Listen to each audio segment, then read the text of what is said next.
Selamat malam, Dr. Ikrar, apa kabar? Selamat malam Bapak John. Um, Kabar baik, sehat. untuk pemirsa Kabari, Dr. Ikrar adalah dokter dari UC Irvine dan sekarang sedang kerjakan riset ya. Riset dalam bidang apa, Dr. Ikrar? Bidang neuroscience Bapak John. Kenapa? Neuroscience. Neuroscience. Neuroscience jadi juga ke otak ya, Iya. nerve ya, nerve. Iya. Ya. Jadi pada hari ini kita ingin mengetahui tentang masalah homoseksual sama lesbian Iya, itu. Oke. Bagaimana dalam pandangan kedokteran. dalam pandangan. Very interesting. Oke, boleh silakan Dr. Keras, silakan mulai. Ya, baik Bapak John, terima kasih sebagai kabari, sebagai OS. Tentu suatu hal yang luar biasa diundang untuk memberikan pemikiran tentang homoseksual dan lesbian dalam konteks ini. Untuk lebih jelasnya, mungkin lebih menariknya, saya akan gunakan PowerPoint untuk saya share PowerPoint saya sehingga hadirin bisa melihatnya. Ini PowerPoint-nya saya tampakkan, yaitu kontroversi homoseksual dalam lesbian dalam perspektif kedokteran. Karena saya membaca berita, koran, dan semuanya di tanah air, dan juga beberapa saat yang lalu di Amerika, lagi ribut, lagi rame-ramenya yang disebut dengan LGBT, yaitu lesbian, gay, transgender, dan biseksual. Right? Bisexual, transgender. Kenapa ide ini ataupun materi ini cukup menarik? Karena tentunya banyak masyarakat umum yang ingin mencari-cari tahu apa sebetulnya homoseksual itu, bagaimana lesbiannya, walaupun di dalam kehidupan sehari-hari kita sudah melihat, bahkan mungkin ada tetangga kita dan sebagainya yang homo gitu ya, atau waria orang Indonesia bilang.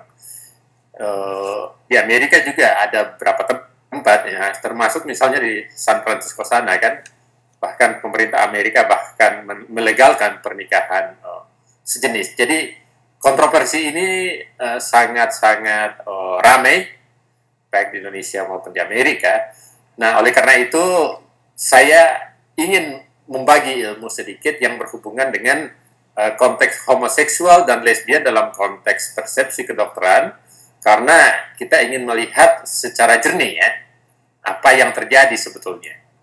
Nah, jadi tentunya sangat menarik hari ini. Mudah-mudahan kita bisa diskusi bersama apa yang terjadi dan ini bisa menambah ilmu hadirin sekalian.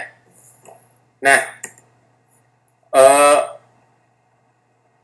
jadi lambang daripada homoseksual ataupun lesbian atau transgender atau biseksual itu gambarnya seperti ini. Itu biasanya dengan yang diperlihatkan pada PowerPoint ini itu menjadi ciri khas. Biasanya kan cuma ada bundar, ada tanda panah, terus ada yang ke bawah atau ada yang ke atas standar.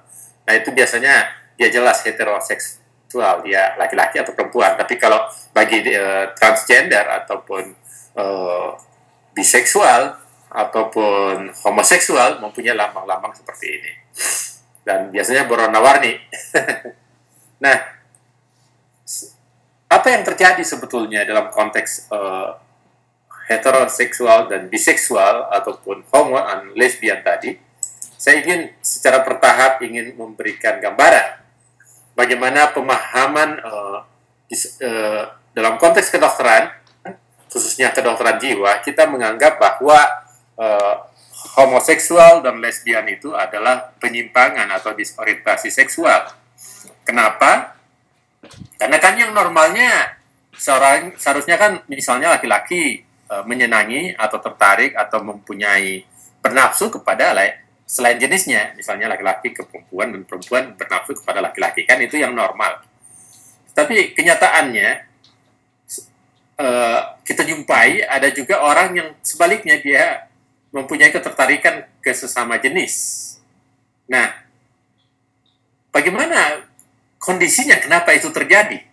Apakah Kan ada yang bertanya-tanya apakah ada karena kelainan genetik, apakah karena ada kelainan lingkungan, atau kelainan apa yang terjadi di otaknya dan sebagainya. Itu disebut disorientasi seksual. Nah, dalam konteks tersebut, menurut American Academy of Pediatrics itu, atau ada sebuah organisasi ilmuwan di Amerika yang berhubungan dengan kedokteran anak. Kenapa? Karena kan biasanya ini kita percaya terjadinya hal yang seperti itu karena mulai terjadi perkembangan dari fase dia dihamilkan, kemudian lahir, kemudian interaksi dengan lingkungan dan sebagainya, dan menjadi seperti itu. Nah, yang pertama adalah yang disebut dengan hormonal. Bagaimana faktor hormonal tadi? Bagaimana faktor hormonal itu bisa terjadi? Yaitu telah dibuktikan dalam penelitian bahwa hormon androgen pada fase prenatal bisa memberikan efek pada perkembangan otak janin. Ini yang kita sebut dengan efek perkembangan otak janin pada anak tadi. Demikian pula akibat terpaparnya sistem hormon testosteron pada fase prenatal tadi, yaitu fase sebelum lahir. Jadi orang tertentu karena ada faktor hormonal yang terkonsumsi di dalam diri ibunya, maka dia mempunyai pengaruh tadi, dan akhirnya anaknya bisa tersensitisasi hormonalnya sehingga dia menimbulkan kelainan seperti itu. Jadi yang pertama menurut keyakinan para ilmuwan yaitu faktor hormonal.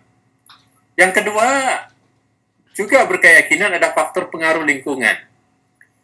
Jadi pengaruh lingkungan itu adalah adanya variasi pada saat anak itu kembang, lahir, dan terjadi interaksi dengan lingkungannya. Kan di situ dia mulai belajar tentang ketertarikan atau nafsu dan sebagainya kepada sesama ataupun lawan jenisnya. Nah, kalau lingkungannya adalah orang lingkungan seperti homoseksual dan sebagainya, dan dia terpapar dengan kondisi itu, dan lama-kelamaan dia bisa mengikuti lingkungannya tadi, dan akhirnya dia tertarik kepada sesama jenis. Nah, yang ketiga itu apa? Yang ketiga, yaitu perkembangan orientasi seksual. Nah, saya akan jelaskan nanti dalam konteks berikutnya yang itu disebut psikoanalisis, bagaimana orang mengalami orientasi seksual. Orientasi seksual yang normal kan misalnya laki-laki senang sama perempuan, atau perempuan suka sama laki-laki. Dan kalau dia mengalami disorientasi, ya seharusnya orientasinya kepada lain jenis, dia menjadi sesama jenis, kan gitu. Terus yang keempat adalah paparan hormon dan imunitas ibu. Jadi setelah anak itu lahir, terus dia mengalami imun tersendiri dalam genetiknya, dan akhirnya lahir. Kemudian yaitu ketidakstabilan perkembangan.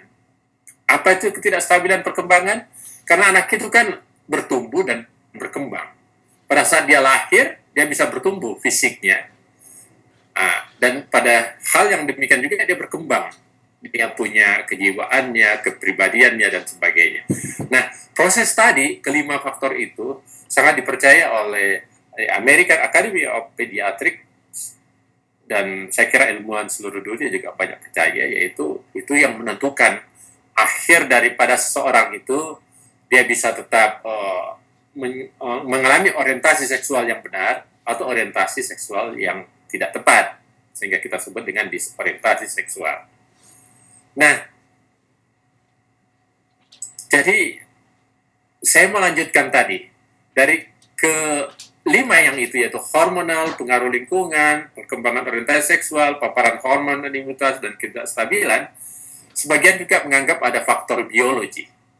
Nah, konteks ini yang menarik hadirin sekalian, yaitu apa yang dipaparkan oleh psikoanalisis Sigmund Freud. Sigmund Freud ini adalah ahli dokter jiwa dia, yang sudah dia punya hasil penemuan di banyak dissertation atau banyak dipakai oleh berbagai ilmuwan karena ya sangat logik dan banyak berhubungan dengan evidence, kenyataan.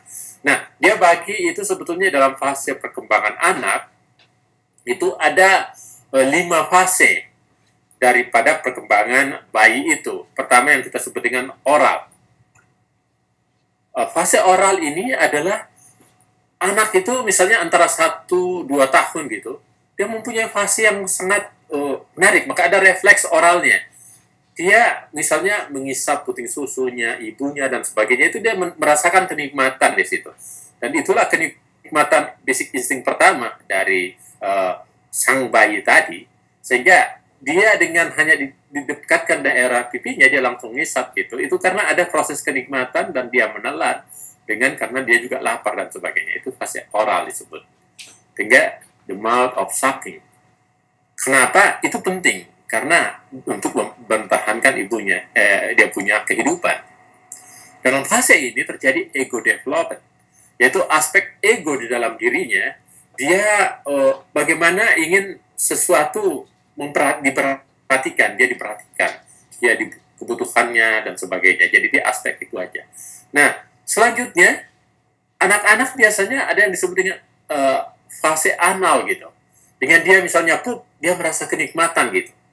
Itu disebut fase anus withholding of expelled. Sehingga anak-anak biasanya dia bisa tahan-tahan itu, dia punya buang air besar karena dia merasa, dan pada saat dia buang air besar dia merasa nikmat. Itu juga fase anal disebut di situ.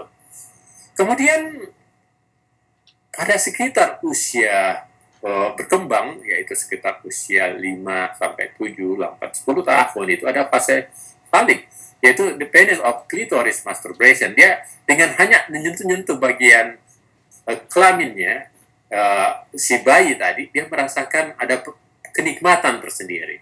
Sehingga fase ini pada usia seperti ini juga selain egonya, super egonya juga berkembang. Itu penting fase ini.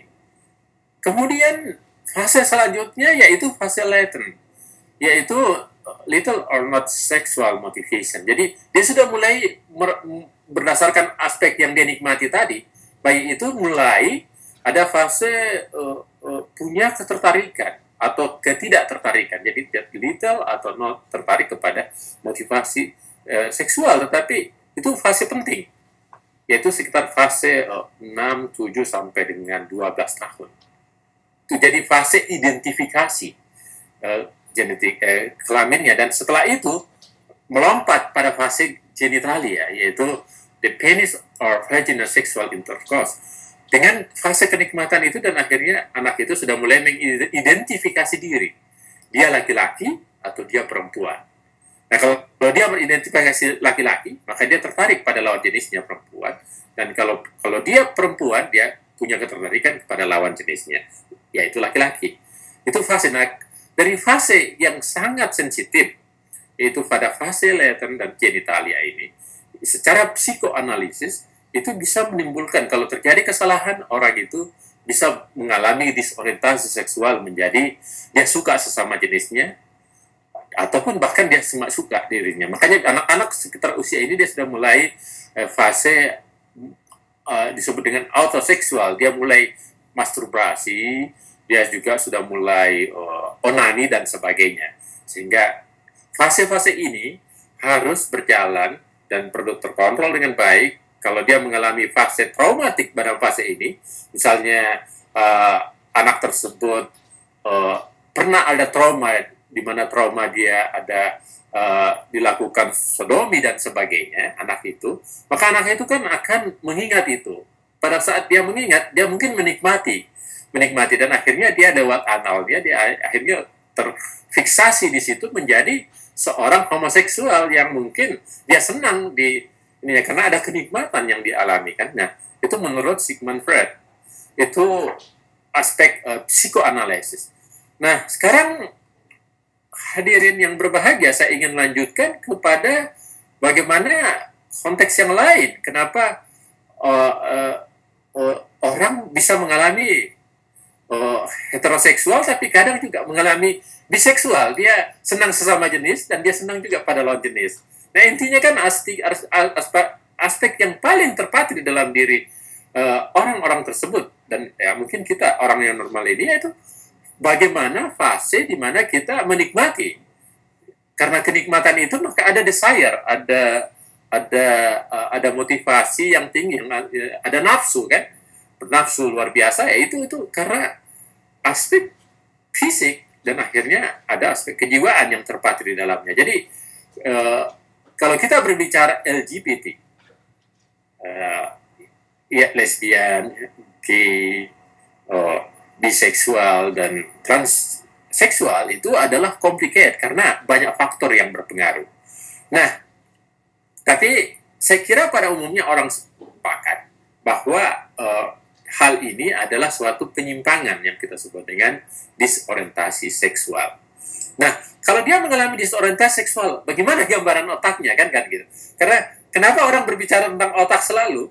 Karena pada akhirnya kan orang berpikir segala sesuatu tindakan, segala sesuatu apa yang dilakukan seorang itu kan atas perintah otak. Apakah dia ingin melakukan A, B, C, dan sebagainya, itu kan atas instruksi otak. Oleh karena itu, bagaimana kondisi orang yang mengalami disorientasi seksual dalam konteks struktur dan fungsi otaknya? Itu kan pertanyaan berikut setelah kita lihat psikoanalisisnya dalam aspek kejiwaan, dalam aspek perkembangan anak, terus bagaimana dalam konteks struktur otaknya? Ini kan yang menarik. Dan kebetulan saya sebagai ilmuwan di bidang neuroscience sangat mendalami struktur dan pemetaan otak. Jadi saya ingin berbagi pada hadirin sekalian tentang konteks ini. Yaitu kita pahami bahwa otak adalah bagian yang paling kompleks dari tubuh manusia.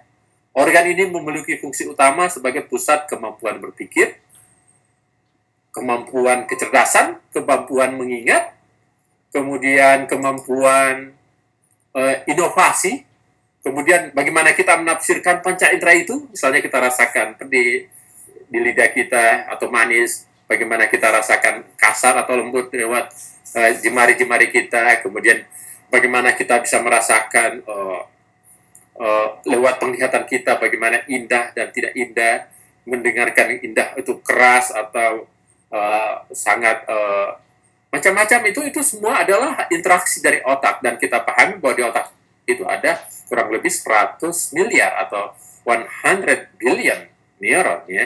Dan setiap saraf itu atau neuron itu mempunyai interaksi kurang lebih 10.000. Jadi kalau itu dikali 10.000 lagi berarti kurang lebih ratusan atau bahkan ribuan triliun bagaimana koneksi itu, dan itu kan sangat complicated, dan kita bagi atas aspek kimiawi yang kita sebut dengan glutaminergik dan GABAergik.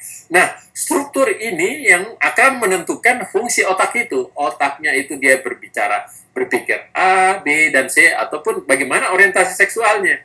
Dia senang sama sesama jenis atau dia senang sama lain jenis, atau secara normal. Tapi mayoritas struktur otak manusia itu kan kita melihat dalam konteks plasticity, itu sangat ditentukan oleh faktor lingkungan tadi, selain ada faktor genetik dan sebagainya. Nah, saya lanjutkan hadirin sekalian, bagaimana gambaran fungsi seksual dikemukakan dengan aspek struktur otak tadi.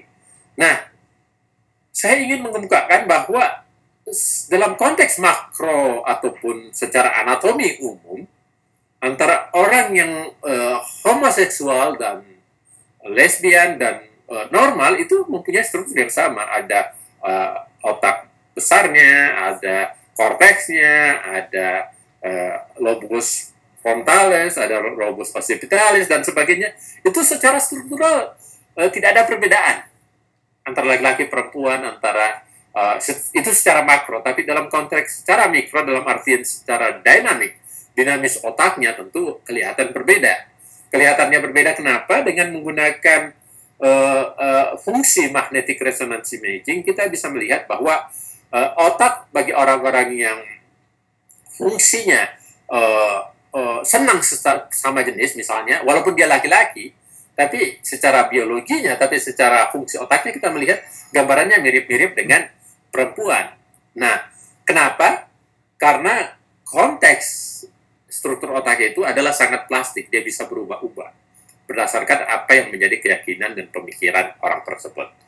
Nah, elastisitas otak itu tersebutlah kita bisa rasakan bahwa orang tersebut itu mungkin dia merasa sebagai laki-laki atau merasa perempuan, dan itu ternyata tergambar dalam struktur fungsional magnetic resonance imaging-nya.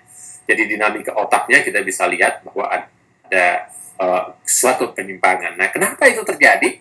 Itu karena saya katakan tadi, karena disfungsi keyakinan mereka dan ketertarikan ke desain mereka, dan mungkin karena faktor yang paling dominan berpengaruh adalah hormonal. Kenapa hormonalnya? Khususnya hormonal yang kita sebut hormon kelamin, yang kita testosteron atau estrogen. Nah, androgen tadi itu berfungsi untuk menstimulasi yang membuat fungsi fungsional atau fungsi otaknya mempunyai ketertarikan tertentu. Sehingga nanti berdasarkan ide ini, maka kalau kita untuk merehabilitasi ataupun mengembalikan orang tersebut ke arah yang normal, itu bisa kita menggunakan pengobatan hormonal yang kita sebut tadi. Nah, jadi sangat menarik hadirin sekalian ya. Nah, ini gambaran yang saya ingin kemukakan. Salah satu hasil dari jurnal yang terkemuka itu dia menggambarkan bagaimana cortical thickness dengan grup tadi, bagaimana struktur otak dan bagaimana susunan daripada otak itu sendiri. Jadi, sekali lagi saya ingin kemukakan bahwa secara makroanatomi antara laki-laki, perempuan, dan homoseksual tidak ada perbedaan makronya secara struktur besar. Tapi dalam konteks struktur dinamik, dalam arti fungsional itu artinya apa yang terpikirkan, apa yang diyakini, apa dan sebagainya itu tergambar karena kita menggunakan MRI itu untuk melihat fungsinya ya, dan itu ternyata tergambar bahwa misalnya laki-laki tapi dia menyukai sesama jenis dan dia pretendikan dirinya sebagai perempuan, maka fungsional otaknya mirip dengan perempuan walaupun dia secara kelamin laki-laki. Tapi sebaliknya, walaupun dia laki-laki tapi dia fungsional dirinya sebagai laki-laki, tapi dia punya ketertarikan dengan ini, maka konteks cross sectionnya itu seperti itu. Atau sebaliknya, misalnya seorang perempuan yang lesbian yang mengasosiasikan dirinya sebagai laki-laki, dan kalau kita fungsional imagingnya ya dia tergambar sebagai laki-laki padahal dia perempuan. Itu kenapa begitu? Karena fungsinya ya, tapi struktur anatominya, biologinya tidak ada perbedaan. Hanya struktur fungsionalnya yang berbeda. Karena makanya dengan alat ini juga kita bisa deteksi orang itu berbohong, orang itu tidak berbohong dan sebagainya. Ada parameter yang kita bisa gunakan. Itu fungsional. Jadi saya mau kemukakan bahwa secara neuroscience dalam konteks struktural makroanatomi nggak ada perbedaan. Tapi laki-laki, perempuan, dan homoseksual atau lesbian. Yang berbeda adalah fungsionalnya. Kenapa fungsionalnya berbeda? Karena aspek yang dinamik tubuhnya berbeda ya. Dia punya ketertarikan. Nah, akibat selanjutnya akan menyebabkan ketertarikan mereka pada sesama jenis. Kalau dia misalnya dia homoseksual, misalnya dia suka sama laki-laki dan pretendingkan diri sebagai perempuan, dia tertarik. Makanya kalau ada dia lihat laki-laki yang kelihatan perkasa, padahal dia laki-laki juga, dia tertarik justru pada laki-laki. Kan aneh ya. Tapi itu kenyataan. Itulah disebut dengan orang LGBT. Dengan menggunakan functional magnetic resonance imaging, kita bisa saksikan seperti itu. Nah, setelah itu saya mau review apa sebetulnya yang bisa terjadi seperti itu. Yaitu, saya kira sangat tepat yang dikemukakan oleh ahli anak tadi ya. Demikian juga psikoanalisis atau Sigmund Freud dan seterusnya kedokteran, bahwa terjadinya disorientasi seksual itu minimal ada 6 faktor penyebabnya. Pertama adalah hormonal, maka pada saat dia lagi lahir dia ada terpapar. Terus yang kedua dengan hormon, misalnya anaknya laki-laki tapi dia banyak terpapar dengan hormon perempuan, dan misalnya karena orang-orang tertentu ya, akhirnya ibu itu diinjeksi dengan hormonal dan akhirnya anaknya menjadi kewanita-wanitaan, padahal dia anaknya laki-laki karena mulai terpapar dari kandungan dengan hormonal tadi. Yang kedua adalah faktor lingkungan. Lingkungan dia setelah lahir, tapi ada faktor lingkungan yang membuat seperti itu, apakah itu ada traumatik atau ada fase-fase tertentu yang menyebabkan ini buat psikoanalisis, sehingga orang itu mempunyai kecenderungan walaupun dia laki-laki menjadi keperempuan-perempuanan, ataupun misalnya dia perempuan dia menjadi kelaki-lakian kan gitu. Itu faktor itu. Terus yang ketiga adalah faktor sosial, kultural dan sebagainya, itu juga berpengaruh. Terus yang keempat adalah faktor biologi. Biologi itu artinya secara biologi strukturnya kan itu misalnya kayak pohon ya, pohon di otak itu, pohon dia bisa berkembang kemana saja berdasarkan di mana ada mata, di mana banyak apa yang kita sebut dengan matahari. Makanya kan karena pohon membutuhkan matahari, maka dia bisa akan bergeser ke arah di mana matahari itu ada, sehingga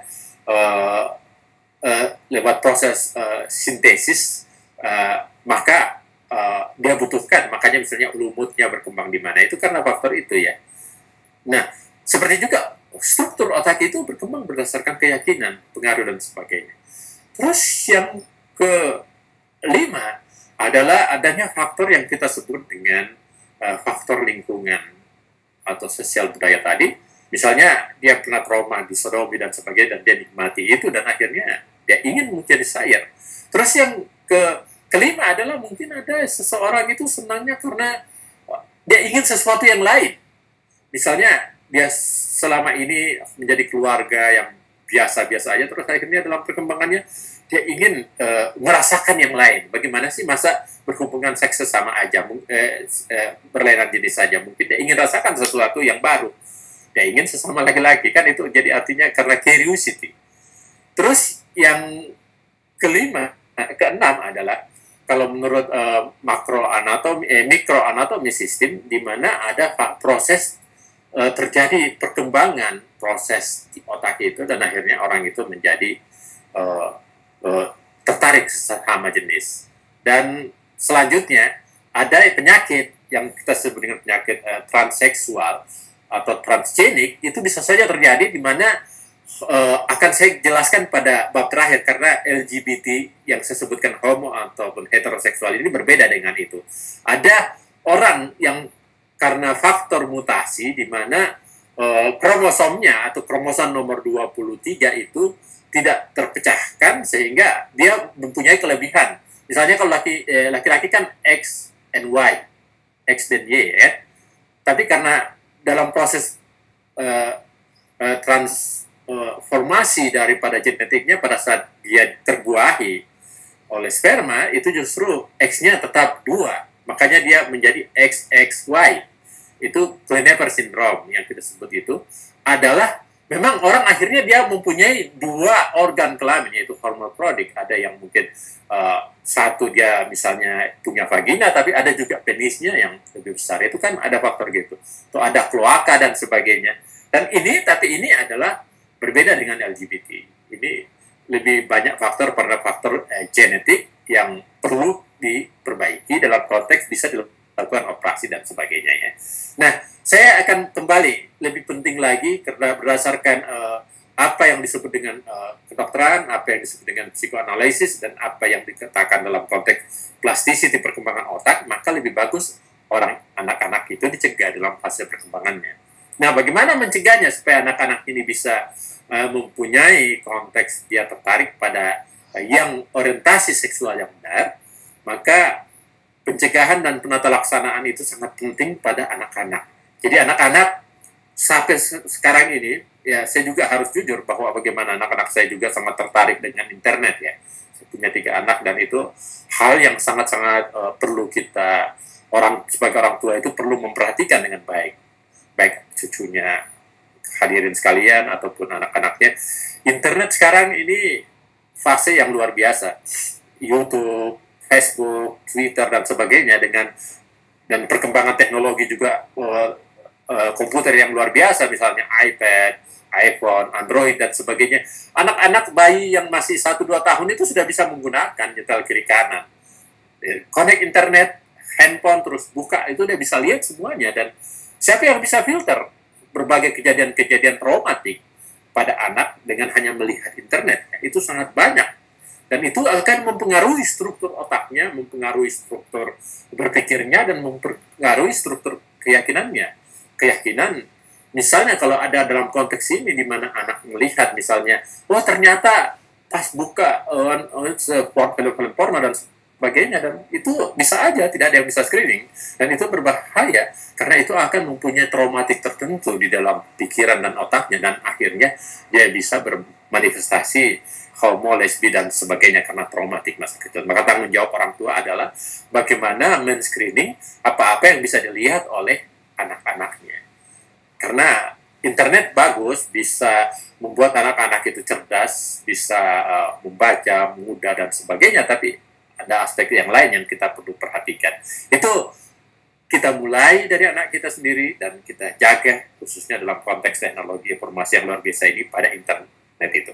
Bisa di screening kok. Jadi di situ fungsi orang tua. Terus yang berikutnya apa?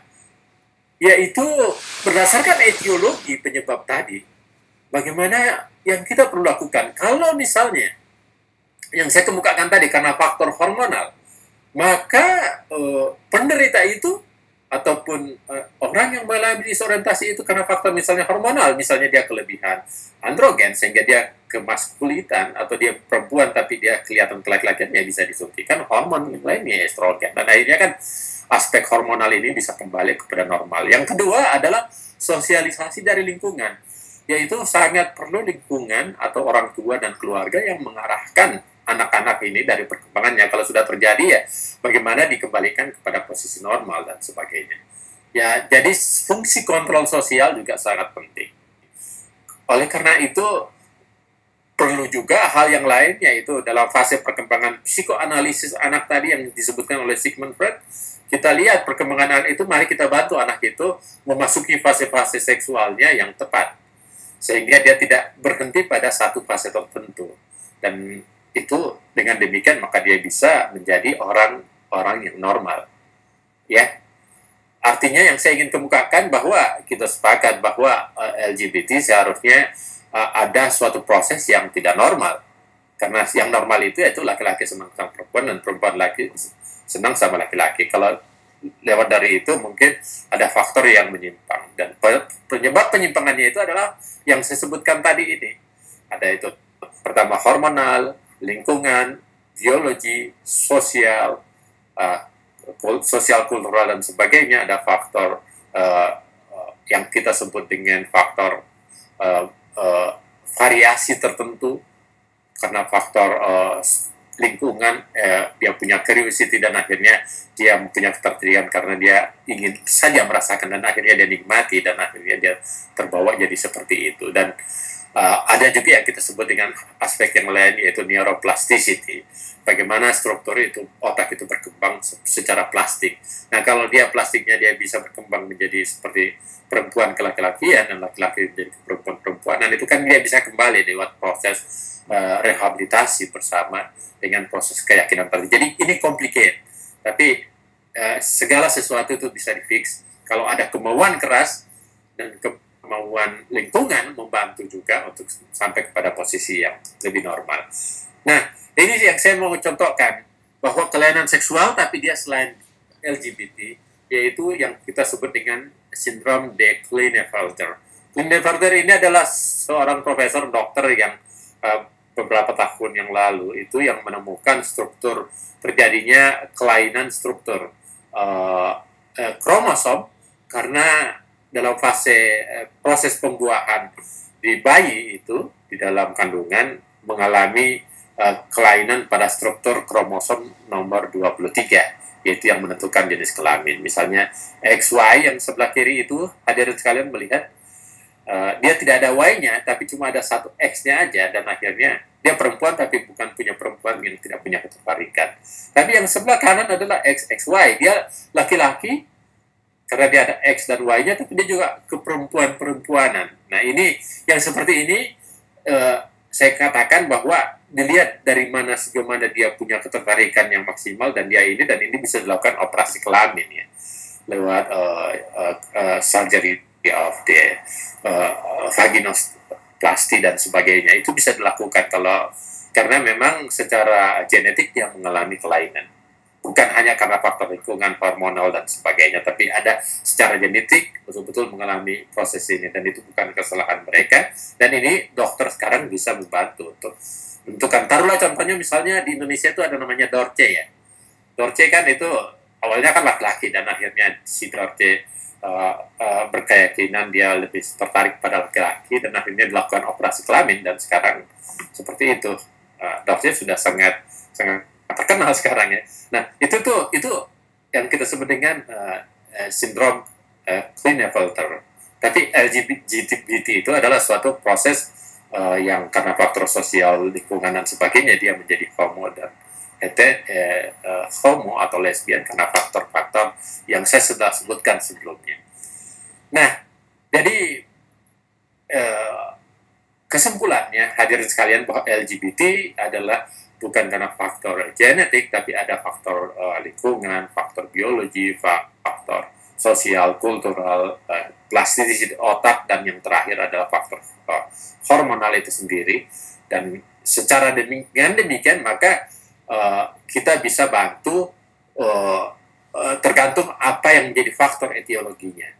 Kalau faktor etiologinya adalah karena hormonal, kita bantu dengan hormonal. Kalau faktor etiologinya adalah karena fase faliknya yang terganggu, maka perlu dilakukan bantuan untuk rehabilitasi dalam konteks perkembangan tadi. Kalau penyebabnya adalah traumatik karena lingkungan, pernah disodomi dan dia mati, dan akhirnya dia ingin dikembalikan ke arah normal, ya tentu bisa dibantu. Ya. Terus kalau penyebabnya adalah karena genetik, sehingga kelainan kromosom, maka outputnya ya bisa dilakukan operasi kelamin tergantung ketertarikan orang tersebut mau kemana. Nah sekarang timbul pertanyaan, nah bagaimana orang yang ini pertarikannya kemana? Kan hak asasi manusia, tapi tentunya kita harus sadar hak asasi manusia yang benar. Kita tidak bisa melakukan suatu tindakan anarkis ataupun diskriminasi kepada orang-orang yang LGBT seperti itu. Tetapi saya ingin tanamkan bahwa pandangan psikologi, pandangan neuroscience, atau pandangan kedokteran modern itu tetap adalah disorientasi seksual. Nah, karena namanya disorientasi, maka tanggung jawab kita bagaimana mengembalikan mereka, kita bantu mereka menjadi kembali ke orientasi yang benar. Mungkin demikian, hadirin sekalian, saya punya bukan kuliah ya, namanya webinar ini yang berhubungan dengan kontroversi homoseksual dan lesbian dalam konteks pandangan kedokteran, dan itu pandangan kedokteran terkini yang kami kemukakan tadi. Kenapa? Karena ada ratusan review paper yang saya pernah baca, dan ini yang saya sampaikan ke hadirin sekalian. Demikian, saya kembalikan kepada host Bapak John. Oke, baik, Dr. Ikrar. Ada pertanyaan, kalau seandainya bapaknya agak keras terhadap anak laki atau anak perempuannya, katanya anak laki bisa jadi homoseksual karena bapaknya terlalu keras terhadap anak lakinya. Apa itu betul? Iya, saya ingin kemukakan ya.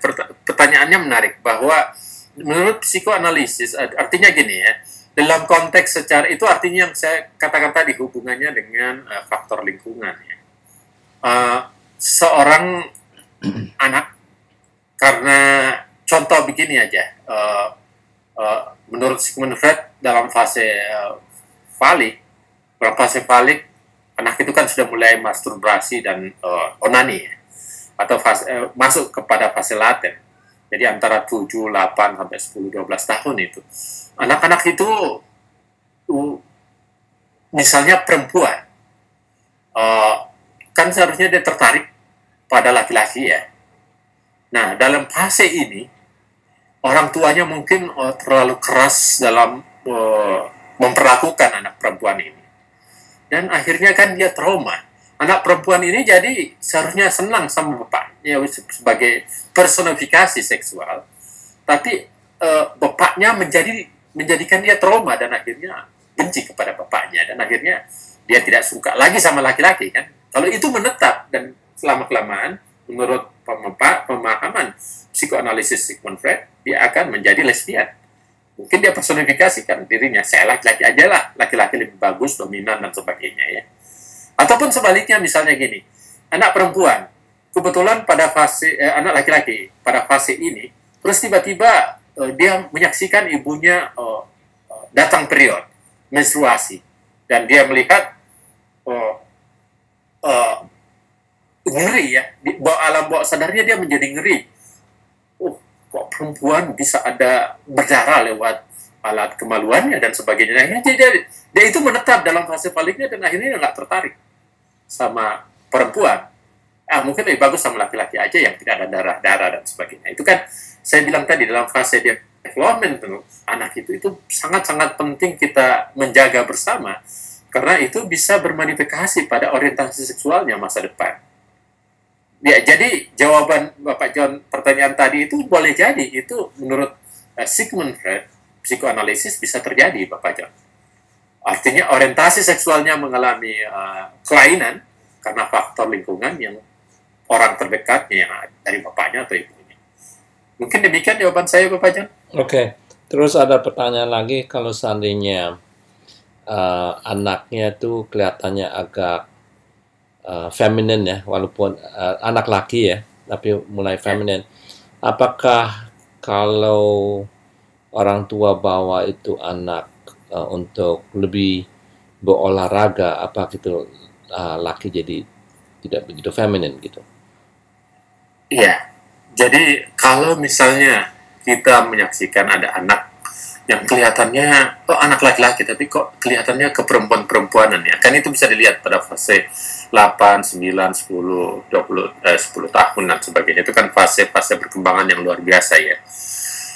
Bagaimana cara mengantisipasinya? Apa dengan dia diarahkan untuk berolahraga, exercise sehingga dia merasa dirinya maskulin dan besar. Ya, saya kira itu ada salah satu cara untuk membalikkan confidence atau keyakinan anak laki-laki tersebut supaya dia lebih normal gitu. Tapi saya anjurkan sebelum walaupun itu bisa dilakukan, tapi yang paling penting itu sebetulnya bisa diuji coba secara genetik ya. Coba dilihat apakah ada dia mengalami genetik tertentu, itu bisa dilakukan. Atau yang paling penting menurut saya kita perlu melakukan pemeriksaan hormonal. Hormon apa yang sangat berkembang dalam dirinya.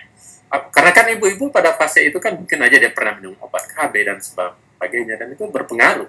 Artinya hormonal terapi pada saat orang tertentu dan akhirnya ibu tertentu akhirnya anaknya itu kecelakaan, artinya ibunya hamil padahal dia sudah persiapkan dengan minum hormonal dan sebagainya ya. Hormon terapi itu kan salah satunya yang kita sebut hormon terapi itu adalah orang ibu yang terhadap pengaruh hormonal mulai dari dalam kandungan.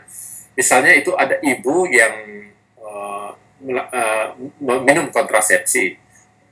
Kontrasepsi itu kan artinya mempengaruhi keseimbangan antara estrogen dan progesteron pada saat ibu itu masa subur dan sebagainya, dengan memberikan hormonal tertentu dan akhirnya tapi terakhir anak itu tetap terkonsepsi. Maka itu saja bisa menjadi faktor pengaruh yang ke depan nanti membuat anak itu bisa mengalami disorientasi seksual. Nah, kalau faktornya karena faktor itu, maka anak itu nanti harus diberikan hormon tertentu untuk mengembalikan kepada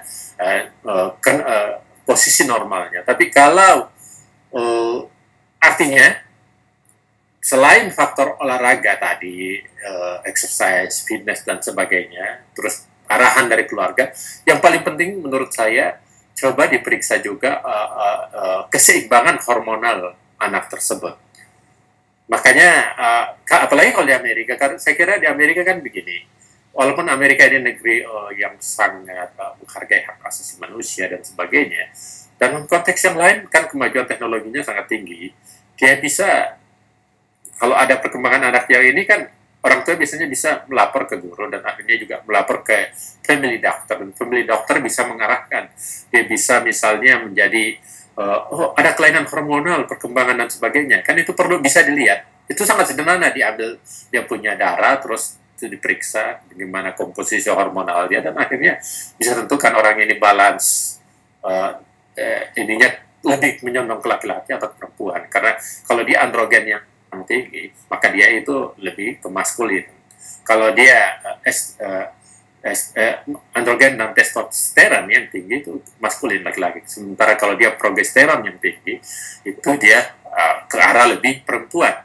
Dan itu kan, itu kalau itu faktor etiologinya, penyebabnya ya tinggal diberikan hormonal terapi di samping disiapkan bagaimana lingkungan bisa menerima dia ya, dengan kondisi yang apa adanya. Jadi seperti itu konteks yang saya anjurkan, Pak Jan. Nah, selain yang saya bilang, yang dikatakan tadi bisa lakukan dengan exercise, fitness dan sebagainya, atau olahraga, tapi juga perlu dilakukan prevention untuk jangan sampai itu dia berkembang dan menetap, yaitu pemeriksaan hormonal, dan bisa juga lewat pemeriksaan psikiater. Itu psikiater anak dia bisa mengarahkan dengan baik karena mereka dibimbing dan dia punya keahlian di bidang itu. Mungkin begitu Bapak Jan. Oke, satu pertanyaan lagi dari pemirsa Kabari. Apakah ini menurut kedokteran, ilmu kedokteran, apakah ini dianggap sebagai penyakit? Oke. Jadi yang pertama yang saya ingin kemukakan, kalau ini di PowerPoint saya kan psikoanalisis, terus ini PowerPoint yang lain ya, penyebabnya, etiologinya. Nah, apakah penyakit LGBT itu ataupun lesbian, gay, biseksual dan transgender itu, transseksual itu adalah suatu kelainan atau penyakit, atau dia adalah normal atau tidak? Kalau dikatakan normal tidak normal, ya tidak normal ya. Kalau dikatakan penyakit, ya bukan penyakit. Kalau penyakit kan misalnya dia penyakit jiwa, schizofren atau psikopat dan sebagainya, itu penyakit. Kalau LGBT ini bukan, ini lebih ke arah sebetulnya adalah pertama dia lebih mengarah kepada orientasi seksual, dan yang kedua dia lebih berhubungan dengan apa yang disebut dengan psikologis. Dalam konteks yang lain yaitu hedonisme, yaitu kebiasaan hidup. Kita lebih mengarah, jadi dia bukan penyakit, tapi dia orientasinya. Makanya kedokteran mengatakan disorientasi. Karena yang normalnya kan dia orientasi laki-laki ke perempuan dan perempuan orientasi seksualnya ke laki-laki, tapi dengan konteks ini mengalami disorientasi, tapi bukan penyakit. Kalau penyakit kan lain. Nah, kecuali yang saya sebutkan tadi, yang disebut dengan transgenetik. Transgenetik seksual itu, yang saya sebut dengan Klinefelter syndrome, itu adalah kelainan kongenital. Dia mengalami kelainan itu karena sejak lahir mengalami kelainan genetik. Kenapa? Karena kromosom XX atau YY-nya itu tidak terpecah. Jadi kan gini, intinya dalam perkembangan orang itu, perempuan dari ibu itu kan seharusnya kromosom itu ada 23 pasang. Dia akan terpecah 2 lewat proses meiosis. Sementara laki-laki juga akan terpecah juga lewat meiosis 23 pasang menjadi 23 aja, nggak pasang. Nah, 23 dari bapak dan 23 dari ibu itu bergabung disebut dengan menjadi 23 pasang lagi. Nah, nomor 23 itu yang mewakili trans, yang kita sebut dengan seksual yang menentukan. Nah, kalau dalam fase perkembangan itu dia karena faktor mutasi nomor 23-nya tidak terpecah, maka kan ada 2 dari ibu XX dan ada 2 juga dari bapak XY. Maka biasanya kalau bapaknya yang normal dia terpecah dan akhirnya bergabung menjadi XXY. Nah, ini orang akan menjadi keperempuan-perempuanan. Nah, kalau misalnya yang lebih parah lagi, kalau dari laki-laki dapat XY, terus yang perempuannya cuma X juga, XXY juga kan? Dia keperempuan-perempuanan. Tapi kalau dia gabungkan keduanya dengan proses mutasi, dia akhirnya bisa XY, XY, dan sebetulnya itu bisa membuat dia kemaskulinan. Tapi itu yang kita sebut dengan transgenetik karena faktor proses itu bukan LGBT. Orang-orang yang LGBT yang selalu memperjuangkan hak-haknya selama ini secara objektif tidak mengalami kelainan itu. Nah, sehingga kita lebih menganggap dia pada konteks orientasi seksualnya aja yang mengalami penyimpangan. Jadi bukan penyakit, kecuali yang tadi, yang kongenital. Kongenital juga bukan penyakit ya, tapi suatu kelainan. Tapi harus dipisahkan, itu berbeda antara LGBT atau homoseksual dan lesbian dengan apa yang kita sebut dengan kongenital. Itu berbeda. Dan kalau LGBT lebih ke arah orientasi, ke arah psikologi, dan ke arah hedonisme atau kebiasaan hidup, dan lebih mengarah kepada ya orientasi. Dan ada saya sebutkan tadi, seperti yang pada PowerPoint ini ada 5 penyebabnya. Dan saya tambahkan satu lagi dengan konteks hedonisme tadi yang ke-6 ya, yaitu konteks plastisiti otaknya. Mungkin demikian Bapak John, saya kira sangat clear ya. Okay. Jadi harus dipisahkan gitu. Baik. Beda. Nah, kalau misalnya karena faktor genetiknya yang berbeda, maka biasanya itu termanifestasi dalam bentuk fisiknya. dia laki-laki tapi dia juga biasanya punya penis, dia juga punya vagina atau dan sebagainya. Nah, untuk menentukan orientasinya mana kemana, mana yang lebih menonjol ke Edwardnya itu tinggal kalau dia orientasinya ke laki-laki dia operasi, yang anunya disembunyikan, terus dia bagian vaginanya diperbesar dan sebagainya supaya dia siap untuk menikah kan begitu. Mungkin demikian. Oke, Sangat baik. jelas saya kira. Karena waktu kita sampai sini dulu dan kami terima kasih kesediaan Dr. Ikra untuk menerangkan kontroversi homoseksual dan lesbian dalam persepsi kedokteran. Sampai kita ketemu lagi untuk episode kemudian. Terima kasih Dr. Ikra. Terima kasih. Sampai ketemu lagi.